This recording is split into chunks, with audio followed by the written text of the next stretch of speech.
Picture a world with no thickness at all, total absence of a third direction. Its inhabitants are shapes, circles, triangles, sliding across a flat plane.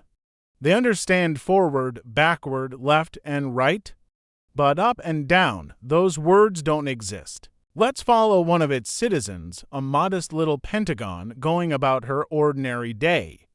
The Pentagon steps inside her home and seals the door behind her. To her, this is complete privacy, except something is watching her.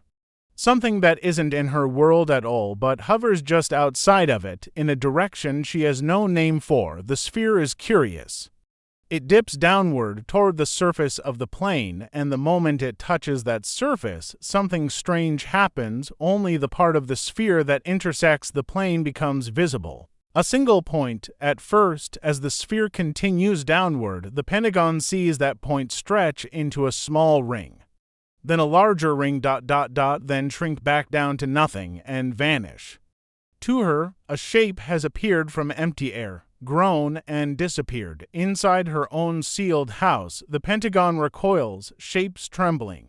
Startled by her fright, the sphere tries something bolder. It lifts her, just slightly, off her own plane of existence.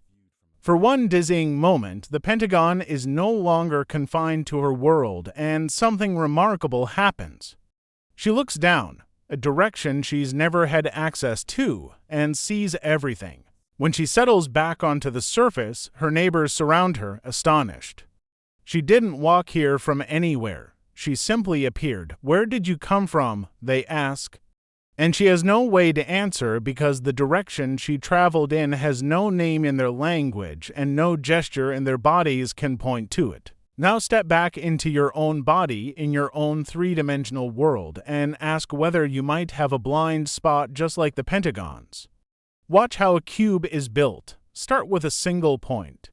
Drag it sideways, you get a line. Drag that line perpendicular to itself, you get a square. Drag the square perpendicular to that, up, out of the page, and you get a cube. Every solid object casts a shadow when a light shines through it onto a flat surface.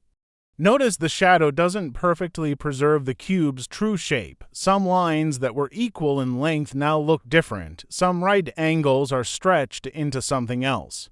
Flattening a dimension always costs you something in the translation. So here's the experiment. What if we did to the cube exactly what we did to the square? What if we dragged it, not left, not up, not forward, but through a fourth direction, one that has no place in our three-dimensional experience? The result is a shape mathematicians call a hypercube, a four-dimensional cousin of the cube, sometimes nicknamed the Tesseract. We cannot build one. We cannot hold one. What you're looking at right now is only its shadow. In the true four-dimensional object, every one of these lines would be equal. We may never see it.